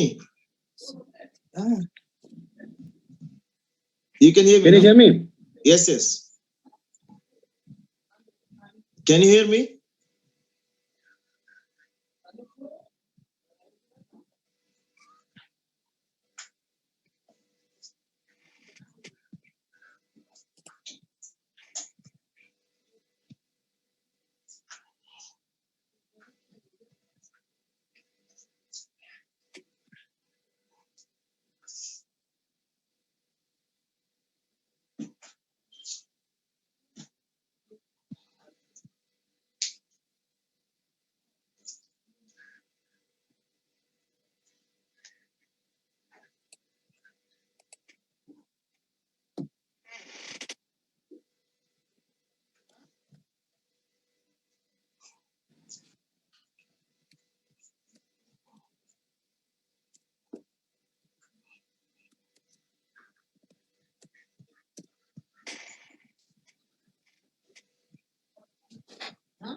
Hello? Yes, brother. Okay, yeah. There was some issue with the. Okay. Can you see my screen also? Yeah. Only your face. Your screen started. Okay, yeah. You are seen now, then your screen start will come. Okay. Okay, yeah. All right. Okay. So men and women fulfill different roles in relation to each other. ಸ್ತ್ರೀ ಪುರುಷರು ತಮ್ಮ ಪಾತ್ರಗಳಲ್ಲಿ ವ್ಯತ್ಯಸ್ತವಾಗಿ ತಮ್ಮ ಪಾತ್ರಗಳನ್ನು ಪೂರೈಸುವಂತವರಾಗಿದ್ದಾರೆ. Okay. Both men and women will have responsibilities in the kingdom of God. ಸ್ತ್ರೀ ಪುರುಷರಿಬ್ಬರಿಗೂ ಸಹ ದೇವರ ರಾಜ್ಯದಲ್ಲಿ ಆ ಒಂದು ಜವಾಬ್ದಾರಿಕೆಗಳಿದೆ. So we are going to start with the men and then we will go into the responsibilities of women in the coming sessions. ನಾವು ಮುಂದಿನ ಅಧ್ಯಯನದಲ್ಲಿ ಈಗ ನಾವು ಪುರುಷರೊಂದಿಗೆ ಪ್ರಾರಂಭಿಸೋಣ. ಮುಂದಿನ ಅಧ್ಯಯನದಲ್ಲಿ ನಾವು ಸ್ತ್ರೀಗಿರುವಂತಹ ಜವಾಬ್ದಾರಿಕೆಗಳನ್ನು ನೋಡೋಣ. And being a man, I think I should speak about man. ಪುರುಷನಾಗಿರೋದ್ರಿಂದ ನಾನು ಪುರುಷನ ಕುರಿತಾಗಿ ನಾನು ಆಲೋಚಿಸಬೇಕು. But I will also take enough time to talk about women so that both men and women can understand what exactly the Lord is doing in their lives. ಮತ್ತು ಸ್ತ್ರೀಯರ ಕುರಿತಾಗಿ ಸಹ ನಾನು ವಿವರಿಸಲಿಕ್ಕೆ ಸಮಯವನ್ನು ತೆಗೆದುಕೊಳ್ತೇನೆ. ಹಾಗಾಗವಾಗ ಸ್ತ್ರೀ ಪುರುಷರಿಬ್ಬರು ಸಹ ತಮ್ಮ ಜವಾಬ್ದಾರಿಗಳು ಏನೆಂಬುದಾಗಿ ಅರ್ಥ ಮಾಡಿಕೊಂಡು ಜೀವಿಸಲಿಕ್ಕೆ ಸಾಧ್ಯವಾಗ್ತದೆ. Okay. In the book of Ephesians chapter 5, verses 23 and 25. ಎಫೆಸದವರಿಗೆ ಬರೆದ ಪತ್ರಿಕೆ 5ನೇ ಅಧ್ಯಾಯ 24 ಮತ್ತು 25ನೇ ವಚನ. So this is a passage which talks about husband and wife. ಈ ಒಂದು ವಾಕ್ಯ ಭಾಗವು ಗಂಡ ಹೆಂಡತಿಯ ಕುರಿತಾಗಿ ಮಾತನಾಡುವಂತಹ ಒಂದು ವಾಕ್ಯ ಭಾಗವಾಗಿದೆ. The man and the woman. ಸ್ತ್ರೀ ಮತ್ತು ಪುರುಷ. And in this passage it says that Christ is the savior of the body. ಈ ಒಂದು ವಾಕ್ಯ ಭಾಗದಲ್ಲಿ ಕ್ರಿಸ್ತನ ಕುರಿತಾಗಿ ಮಾತನಾಡುವಂತದ್ದಾಗಿದೆ, ರಕ್ಷಕನ ಕುರಿತಾಗಿ ಮಾತನಾಡುವಂತದ್ದಾಗಿದೆ. And therefore the exhortation there is a man ought to be the savior of the wife. ಆದ್ದರಿಂದ ನಾವು ನೋಡ್ತೇವೆ ಪುರುಷನು ತನ್ನ ಹೆಂಡತಿಯ ರಕ್ಷಕನಾಗಿರಬೇಕು.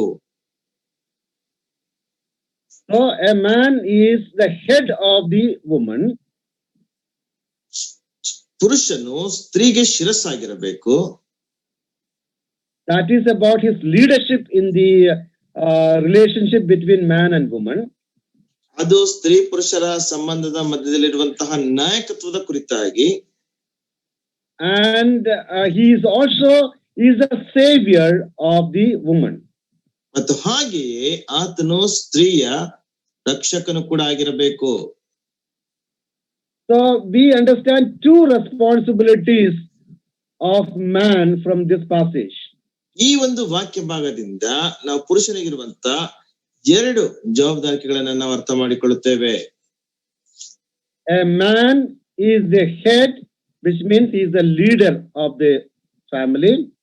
ಒಬ್ಬ ಪುರುಷನು ಶಿರಸ್ಸಾಗಿದ್ದಾನೆ, ಅಂದ್ರೆ ಆ ಒಂದು ಕುಟುಂಬದ ನಾಯಕನಾಗಿದ್ದಾನೆ. Number two, a man is the savior of his wife, which means a savior who provides and protects. ಅದೇ ರೀತಿಯಲ್ಲಿ ಒಬ್ಬ ಪುರುಷನು ತನ್ನ ಹೆಂಡತಿಯ ರಕ್ಷಕನಾಗಿದ್ದಾನೆ. ರಕ್ಷಕನು ಅಂದ್ರೆ ಸಂರಕ್ಷಿಸುವಂತವನು ಮತ್ತು ತನ್ನ ಕುಟುಂಬಕ್ಕೆ ಒದಗಿಸುವಂತವನು. So from this verse we understand there are three responsibilities for a man. ಈ ವಾಕ್ಯದಿಂದ ನಾವು ಅರ್ಥ ಮಾಡಿಕೊಳ್ತೇವೆ ಪುರುಷನಿಗೆ ಮೂರು ಜವಾಬ್ದಾರಿಕೆಗಳಿವೆ. If you are a man, your masculinity or your manhood must be revealed in these three responsibilities. ನೀನೊಬ್ಬ ಪುರುಷನಾಗಿದ್ದರೆ ನಿನ್ನ ಪುರುಷತ್ವ ಅಥವಾ ನಿನ್ನ ಒಂದು ಪುರುಷನೆಂಬಂತ ವಿಷಯಗಳು ಈ ಮೂರು ವಿಷಯಗಳಲ್ಲಿ ಅದು ತೋರಿ ಬರಬೇಕು. The masculinity is not displayed the way you try to subdue others or try to take control of situation with your muscle power. ಆ ಪುರುಷತ್ವ ಎನ್ನುವಂಥದ್ದು ಆ ಒಂದು ಪರಿಸ್ಥಿತಿಯನ್ನ ನಿನ್ನ ಒಂದು ತೋಳ್ಬಲದಿಂದ ನಿಯಂತ್ರಿಸುವಂತದ್ದಲ್ಲ. A lot of men will show their masculinity by showing their power, their muscle power. ಅನೇಕ ಪುರುಷರು ತಮ್ಮ ಪುರುಷತ್ವವನ್ನ ತಮಗಿರುವಂತಹ ಮಾಂಸಖಂಡಗಳ ಮುಖಾಂತರವಾಗಿ ಅಥವಾ ತಮಗಿರುವಂತಹ ಬಲದ ಮುಖಾಂತರವಾಗಿ ಪ್ರದರ್ಶಿಸಲಿಕ್ಕೆ ಪ್ರಯತ್ನಿಸುವಂತವರಾಗಿದ್ದಾರೆ. That is not how a Christian man will display his masculinity. ಆ ರೀತಿಯಾಗಿ ಒಬ್ಬ ಕ್ರೈಸ್ತ ವ್ಯಕ್ತಿ ಅಥವಾ ಕ್ರೈಸ್ತ ಪುರುಷನು ತನ್ನ ಬಲವನ್ನು ಅಥವಾ ತನ್ನ ಪುರುಷತ್ವವನ್ನು ತೋರಿಸುವಂತವನಾಗಿರಬಾರದು. A man of the Bible will take the responsibility of a man and prove that he is a man. ಒಬ್ಬ ಸತ್ಯವೇದಕ್ಕನುಸಾರವಾದಂತಹ ಪುರುಷನು ಆತನು ತನಗೆ ಕೊಟ್ಟಂತ ಜವಾಬ್ದಾರಿಗಳನ್ನು ಪೂರೈಸುವುದರ ಮುಖಾಂತರವಾಗಿ ತಾನೊಬ್ಬ ಪುರುಷನೆಂಬುದಾಗಿ ಆತನು ತೋರ್ಪಡಿಸಿಕೊಳ್ಳಬೇಕು. So these are the three qualities of a man. ಈ ಮೂರು ವಿಷಯಗಳು ಒಬ್ಬ ಪುರುಷನ ಒಂದು ಗುಣಲಕ್ಷಣಗಳಾಗಿವೆ. Number one, ಮೊದಲನೇದು leadership. ನಾಯಕತ್ವ. Number two, ಎರಡನೇದು providing for the family. ಕುಟುಂಬಕ್ಕೆ ಒದಗಿಸುವಂತದ್ದು. Number three, ಮೂರನೇದು protecting the family. ಕುಟುಂಬವನ್ನು ಸಂರಕ್ಷಿಸುವಂತದ್ದು. So now I will take that word family from there.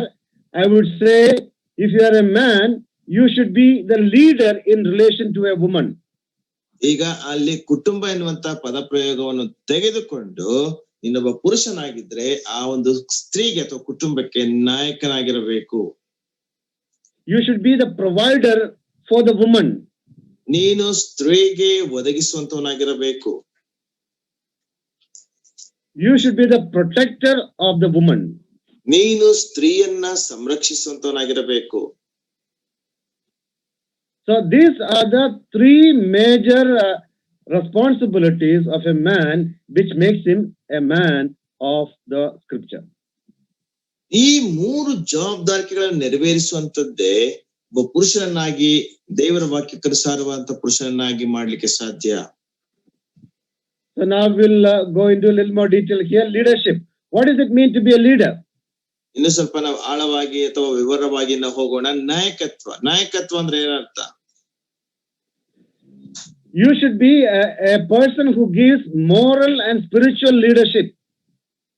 ನೀನು ಆ ಆತ್ಮಿಕವಾದಂತ ಮತ್ತು ನೈತಿಕವಾದಂತ ನಾಯಕತ್ವವನ್ನು ಕೊಡುವಂತಹ ಒಬ್ಬ ವ್ಯಕ್ತಿ ಆಗಿರಬೇಕು. Your leadership should be that of a servant leadership. ನಿನ್ನ ಒಂದು ನಾಯಕತ್ವ ಅದು ಒಬ್ಬ ದಾಸನ ಅಥವಾ ನಾಯಕತ್ವವಾಗಿರಬೇಕು. So we will go into more details of that later on. ನಂತರದಲ್ಲಿ ಅದನ್ನ ಇನ್ನೂ ಹೆಚ್ಚಾಗಿ ಆಳವಾಗಿ ಅಥವಾ ವಿವರಣಾತ್ಮಕವಾಗಿ ನಾವು ಹೋಗೋಣ. What is the second responsibility? ಎರಡನೇ ಜವಾಬ್ದಾರಿಕೆ ಏನು? Providing for the woman. ಸ್ತ್ರೀಗೆ ಒದಗಿಸುವಂತದ್ದು. What are you going to provide? ನೀವೇನನ್ನ ಒದಗಿಸ್ಲಿಕ್ಕಿದ್ದೀರಿ? Provide bread for your family. ನಿನ್ನ ಕುಟುಂಬಕ್ಕೆ ಆಹಾರವನ್ನು ಒದಗಿಸುವಂತದ್ದು. That is your responsibility. ಅದು ನಿನ್ನ ಜವಾಬ್ದಾರಿಕೆ ಆಗಿದೆ. You should not sit in your home while your wife goes out to win bread for the family. ನಿನ್ನ ಕುಟುಂಬಕ್ಕೋಸ್ಕರವಾಗಿ ಆಹಾರವನ್ನ ಹುಡುಕೋದಕ್ಕೋಸ್ಕರವಾಗಿ ಆಹಾರವನ್ನು ಸಂಪಾದಿಸುವುದಕ್ಕೆ ನಿನ್ನ ಹೆಂಡತಿ ಮನೆ ಹೊರಗೆ ಹೋಗುವಾಗ ನೀನು ಮನೆಯಲ್ಲಿ ಕೂತ್ಕೊಳ್ಳುವಂತವನಾಗಿರಬಾರದು. You should be the one who go out and bring bread for your family. ನೀನು ಹೊರಗೆ ಹೋಗಿ ನಿನ್ನ ಕುಟುಂಬಕ್ಕೆ ಆಹಾರವನ್ನು ತರುವಂತಹ ವ್ಯಕ್ತಿ ನೀನಾಗಿರಬೇಕು. So I am not saying that women should not work. ನಾನು ಆ ಸ್ತ್ರೀಯರು ಕೆಲಸ ಮಾಡಬಾರ್ದೆಂಬುದಾಗಿ ಹೇಳ್ತಾ ಇಲ್ಲ. That is a different topic. Probably we'll discuss about that later. ಅದು ಬೇರೆ ವಿಷಯ. ಅದನ್ನ ಕರ್ತನ ಚಿತ್ತವಿರೋದಾದ್ರೆ ನಂತರದಲ್ಲಿ ನಾವು ಅದನ್ನ ಚರ್ಚಿಸೋಣ. But it is the responsibility of the man to provide for the family. ಅಂದ್ರೆ ಆ ಕುಟುಂಬಕ್ಕೆ ಒದಗಿಸುವಂತದ್ದು ಪುರುಷನ ಜವಾಬ್ದಾರಿಯಾಗಿದೆ. And what else do you have to provide for the family? ಕುಟುಂಬಕ್ಕೆ ನೀನು ಬೇರೆ ಏನನ್ನ ಒದಗಿಸಬೇಕು. You have to provide the bread of life to the family. ಮತ್ತು ಕುಟುಂಬಕ್ಕೆ ನೀನು ಜೀವದ ರೊಟ್ಟಿಯನ್ನು ಸಹ ಒದಗಿಸುವಂತವನಾಗಿರಬೇಕು. What is the bread of life? ಜೀವದ ರೊಟ್ಟಿ ಅಂದ್ರೆ ಏನರ್ಥ?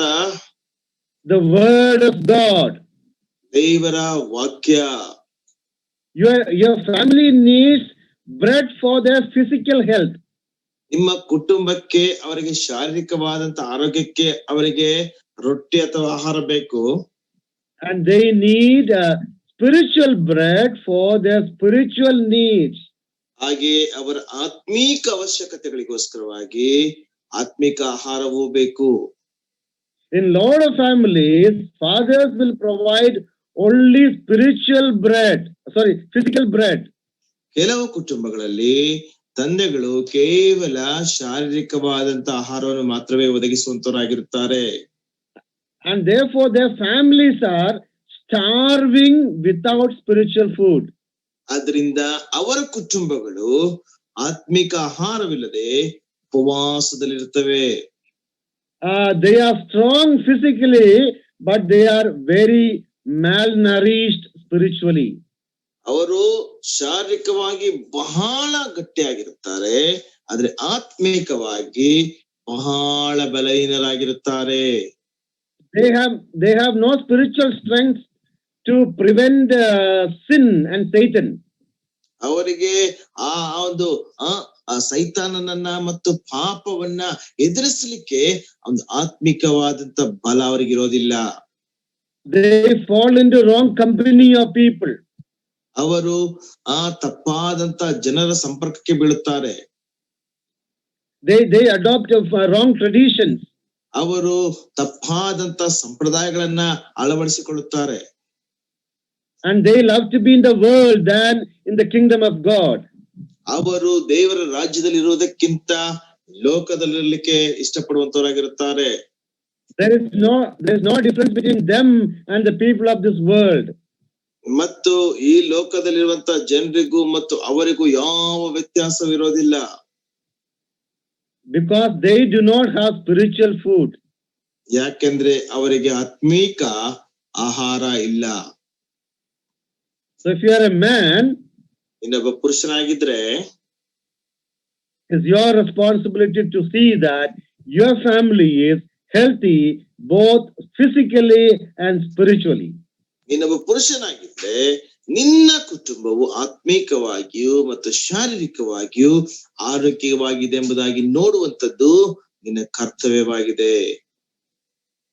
If your children are not walking in the ways of the Lord, ನಿನ್ನ ಮಕ್ಕಳು ದೇವರ ಮಾರ್ಗದಲ್ಲಿ ಜೀವಿಸುತ್ತಾ ನಡೆಯುತ್ತಾ ಇಲ್ಲದೆ ಇದ್ದರೆ,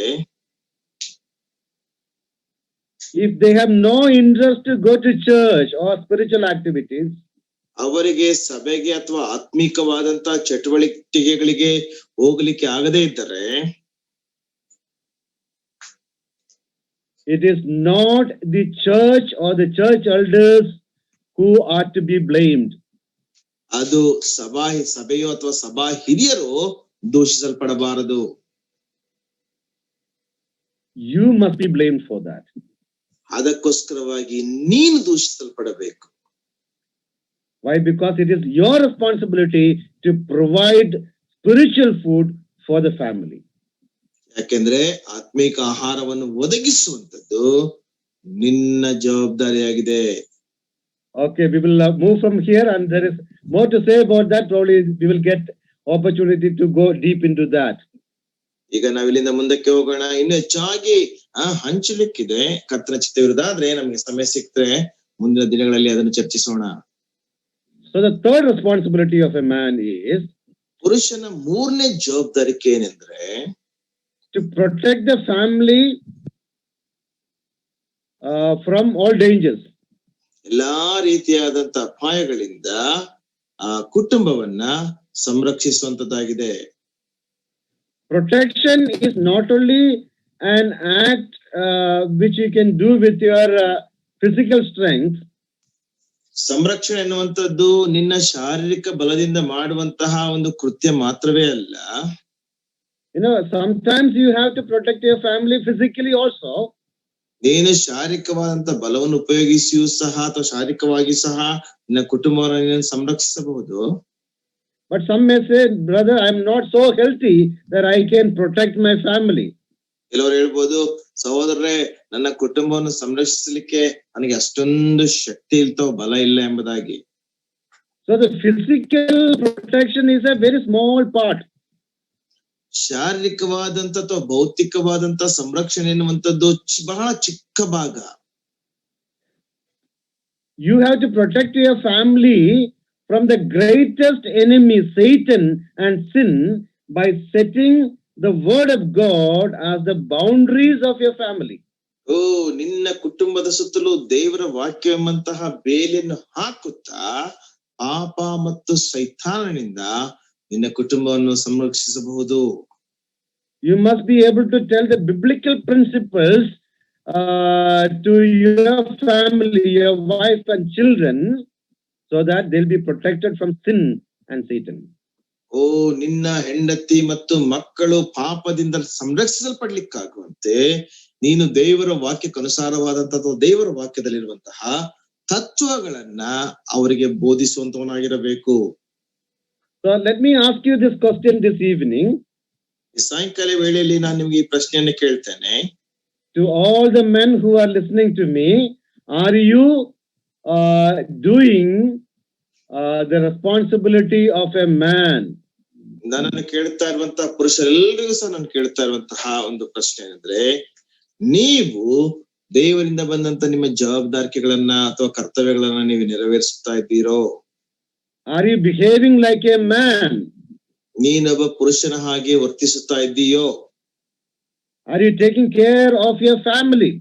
ನಿಮ್ಮ ಕುಟುಂಬದ ಕುರಿತಾಗಿ ಕಾಳಜಿಯನ್ನು ನೀವು ವಹಿಸುತ್ತಾ ಇದ್ದೀರೋ? Are you protecting your family from the evil influences of this world? ಈ ಲೋಕದಲ್ಲಿರುವಂತಹ ಕೆಟ್ಟ ಪ್ರಭಾವಗಳಿಂದ ಅಥವಾ ದುಷ್ಟನ ಪ್ರಭಾವದಿಂದ ನಿಮ್ಮ ಕುಟುಂಬವನ್ನು ನೀವು ಸಂರಕ್ಷಿಸುತ್ತಾ ಇದ್ದೀರೋ? There are a lot of influences all around the family and the people of this, God's people of this world. There are so many dangers. ಈ ಲೋಕದಲ್ಲಿ ಅನೇಕ ರೀತಿಯಾದಂತ ಅಪಾಯಗಳು ದೇವ ಜನರಿಗೆ ಇರುವಂತದ್ದಾಗಿದೆ. And a man of the house should be able to protect the family from all such dangers. ಎಲ್ಲಾ ರೀತಿಯಾದಂತ ಅಪಾಯಗಳಿಂದ ಆ ಮನೆಯ ಪುರುಷನು ಅವರನ್ನು ಸಂರಕ್ಷಿಸುವಂತವನಾಗಿರಬೇಕು. Okay. Now we will also look into some aspect of a leadership. ಮತ್ತು ಹಾಗೆ ನಾವು ಅದು ನಾಯಕತ್ವದ ಕೆಲವು ದೃಷ್ಟಿಗಳನ್ನು ಸಹ ಕೆಲವು ಕೋನಗಳನ್ನು ಸಹ ನಾವು ನೋಡಿಕೊಳ್ಳೋಣ.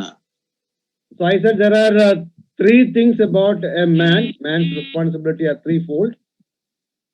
ಮನುಷ್ಯನ ಅಥವಾ ಪುರುಷನ ಜವಾಬ್ದಾರಿಯಲ್ಲಿ ನಾವು ಮೂರು ವಿಷಯಗಳನ್ನ ನಾವು ನೋಡ್ತಾ ಬಂದೆವು. And the first one is leadership.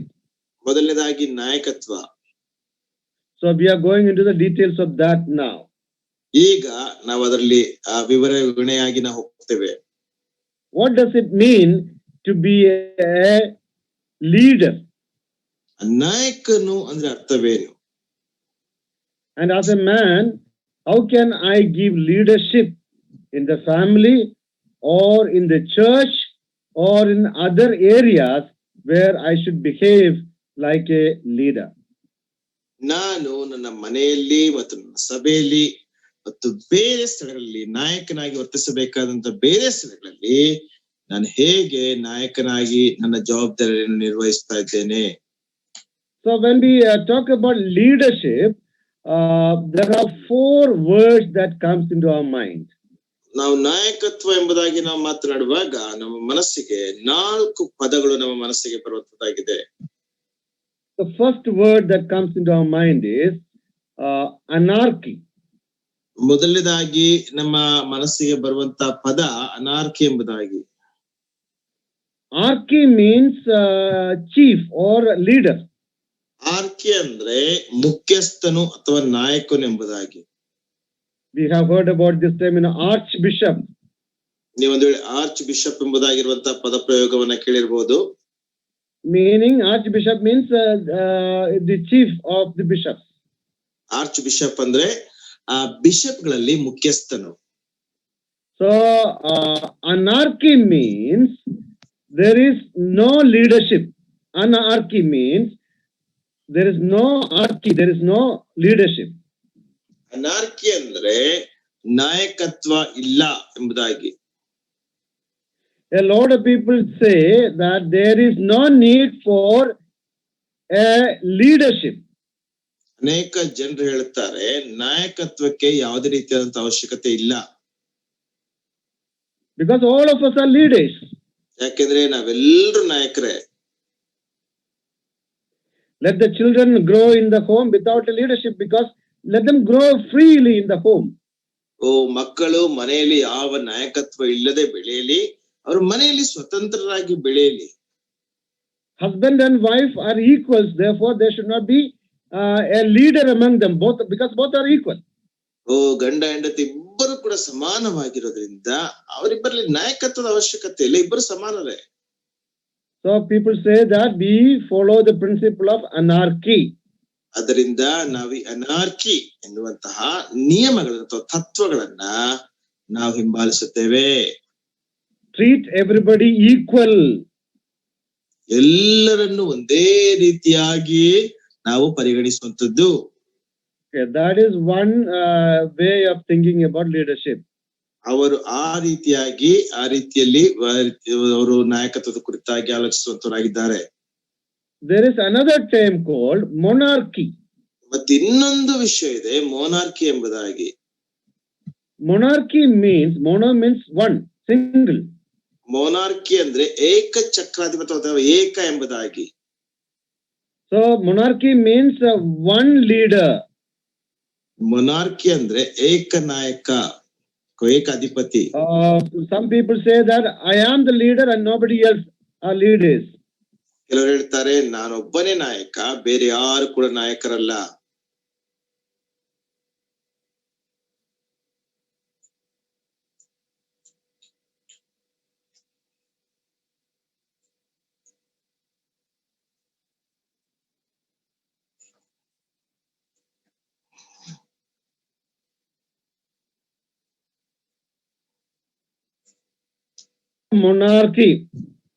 Monarchy ಎಂಬುದಾಗಿ. And there is another, it is called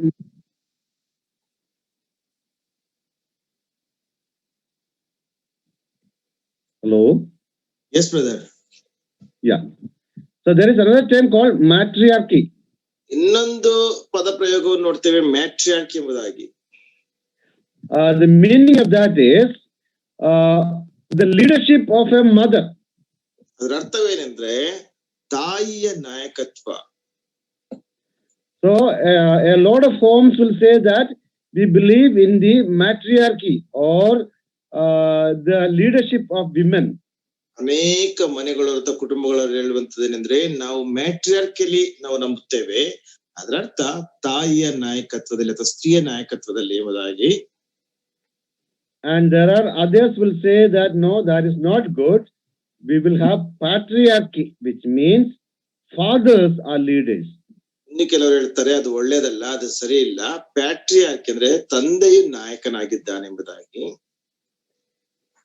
So we are going to look into this, which is right. ಯಾವುದು ಸರಿ ಎಂಬುದಾಗಿ ನಾವು ನೋಡ್ಲಿಕ್ಕೆ ಹೋಗ್ತೇವೆ. So ours is a patriarchal society. ನಮ್ಮದು ಈ ತಂದೆಯಿಂದ ಬರುವಂತ ನಾಯಕತ್ವದ ಸಮಾಜ. And in the Bible also we read that God of Abraham, Isaac and Jacob. ಮತ್ತು ದೇವರ ವಾಕ್ಯದಲ್ಲಿ ಸಹ ನೋಡ್ತೇವೆ ಅಬ್ರಹಾಮನ ದೇವರು, ಇಸಾಕನ ದೇವರು, ಯಾಕೋಬನ ದೇವರು ಎಂಬುದಾಗಿ. So we believe in a patriarchal society. ನಾವು ಪ್ಯಾಟ್ರಿಯಾರ್ಕಲ್ ಸೊಸೈಟಿ ಅಥವಾ ತಂದೆಯ ನಾಯಕತ್ವದ ಒಂದು ವಿಷಯದಲ್ಲಿ ನಂಬುವಂತರಾಗಿದ್ದೇವೆ. Which means a man is the leader of the home. ಅದರ ಅರ್ಥವೇನೆಂದ್ರೆ ತಂದೆಯು ಮನೆಯ ನಾಯಕನಾಗಿದ್ದಾನೆ. And we also see that principle is laid in the church also. ಹಾಗೆ ನಾವು ನೋಡುವಾಗ ಆ ಒಂದು ನಿಯಮವು ಸಭೆಯಲ್ಲಿ ಸಹ ಇಡಲ್ಪಟ್ಟಿದೆ. Bible says that man will be the leader of the church. ಸತ್ಯವೇದ ಹೇಳುವಂತ ಮಾತೇನೆಂದ್ರೆ ಪುರುಷನು ಸಭೆಯ ನಾಯಕನಾಗಿದ್ದಾನೆ. So this is something that we must carefully study. Here we are not talking about the position of man and woman, but we are talking about the responsibilities of man and woman. ನಾವು ಇದನ್ನ ಬಹಳ ಎಚ್ಚರಿಕೆಯಿಂದ ಗಮನ ಕೊಟ್ಟು ಕಲಿಬೇಕು. ನಾವು ಆ ಒಂದು ಸ್ತ್ರೀ ಪುರುಷರ ಸ್ಥಾನದ ಕುರಿತಾಗಿ ನಾವು ಕಲಿತಾ ಇಲ್ಲ, ಅಂದ್ರೆ ಮತ್ತೆ ಸ್ತ್ರೀ ಪುರುಷರ ಆ ಒಂದು ಜವಾಬ್ದಾರಿಗಳ ಕುರಿತಾಗಿ ನಾವು ಅಧ್ಯಯನ ಮಾಡ್ತಾ ಇದ್ದೇವೆ. So only when you fulfill God-given responsibility in your life, you will be able to glorify God through your life. ನಿನ್ನ ಜೀವಿತದಲ್ಲಿ ದೇವರು ಕೊಟ್ಟಂತ ಜವಾಬ್ದಾರಿಕೆಗಳನ್ನ ನೀವು ನೆರವೇರಿಸುವಾಗ ಮಾತ್ರವೇ ದೇವರಿಗೆ ನೀನು ಮಹಿಮೆ ಸಲ್ಲಿಸಲಿಕ್ಕೆ ನಿನ್ನ ಜೀವಿತದ ಮುಖಾಂತರವಾಗಿ ಸಾಧ್ಯ.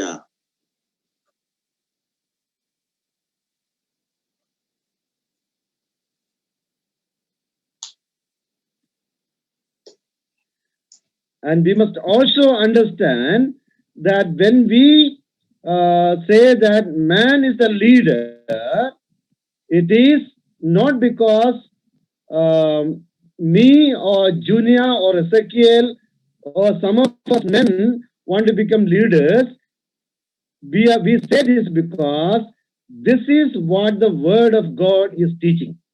ಪುರುಷರ ನಾಯಕನಾಗಿರಬೇಕೆಂಬುದಾಗಿ ಹೇಳುವಾಗ ನಾನು ಮತ್ತು ಎಜಿಕೇಲ್ ಅವರು ಮತ್ತು ಜಾನ್ ಫಿಲಿಪ್ ಸಹೋದರ ಹೇಳುವಂತದ್ದು ವಿಷಯವಲ್ಲ, ಅದು ದೇವರ ವಾಕ್ಯವೇ ಹೇಳುವಂತ ಮಾತಾಗಿದೆ. If God's word has said the other way around, we will still believe that and will preach that. ಒಂದು ವೇಳೆ ದೇವರ ವಾಕ್ಯ ಇನ್ನೊಂದು ರೀತಿಯಲ್ಲಿ ಹೇಳಿದ್ರೆ ನಾವು ಅದನ್ನ ನಂಬುತ್ತೇವೆ ಮತ್ತು ಅದನ್ನೇ ನಾವು ಪ್ರಸಂಗಿಸ್ತೇವೆ. So we are going to look into the Bible and see what is the responsibility of man and woman and how we can effectively implement that, glorifying God in our lives. ದೇವರ ವಾಕ್ಯವನ್ನು ನಾವು ನೋಡಿ ಸ್ತ್ರೀಗೆ ಮತ್ತು ಪುರುಷರಿಗಿರುವಂತ ಜವಾಬ್ದಾರಿಕೆಗಳೇನೆಂಬುದಾಗಿ ತಿಳಿದುಕೊಂಡು ಅದನ್ನು ನಮ್ಮ ಜೀವಿತದಲ್ಲಿ ನೆರವೇರಿಸುತ್ತಾ ದೇವರಿಗೆ ಮಹಿಮೆಯನ್ನು ತರುವಂತರಾಗಿರಬೇಕು. So we will study about this leadership of man. There are 9 points in this. I think next week we'll be able to complete that. 9 points. ಮುಂದಿನ ದಿನಗಳಲ್ಲಿ ಪುರುಷನ ನಾಯಕತ್ವದ ಕುರಿತಾಗಿ ನಾವು ನೋಡುವಾಗ 9 ಅಂಶಗಳಿದೆ. ವೇಳೆ ದೇವರ ಚಿತ್ತ ಇರುವುದಾದ್ರೆ ಮುಂದಿನ ದಿನಗಳಲ್ಲಿ ಅದನ್ನ ನಾವು ನೋಡೋಣ. So we are going to wind up the studies today. ಈ ದಿನದ ಅಧ್ಯಾಯವನ್ನ ನಾವು ಇಲ್ಲಿಗೆ ಮುಗಿಸ್ಲಿಕ್ಕಿದ್ದೇವೆ. And please come prepared, for another test tomorrow. ಮತ್ತೊಂದು ಪರೀಕ್ಷೆಗೋಸ್ಕರವಾಗಿ ನಾಳೆ ಸಿದ್ಧರಾಗಿ ಬನ್ರಿ. From whatever we have learned now, there will be a surprise test tomorrow. ಈಗ ನಾವೇನೆಲ್ಲ ಕಲ್ತಿದ್ದೇವೆಯೋ ನಾಳೆ ಅದಕ್ಕೆ ಒಂದು ಟೆಸ್ಟ್ ಇದೆ. So I hope that you have already sent your WhatsApp messages to Brother Ezekiel Jacob. ಈಗಾಗಲೇ ನಿಮ್ಮ If you have not, ಎಸ್ಕೇಲ್ Jacob ಅವರಿಗೆ ಕಳಿಸಿದ್ರಿ ಎಂಬುದಾಗಿ ನಾನು ನಂಬ್ತೇನೆ. if you have not done, please do it now. ಒಂದ್ ವೇಳೆ ಮಾಡದೇ ಇದ್ರೆ ದಯಮಾಡಿ ಈಗ ಮಾಡ್ರಿ.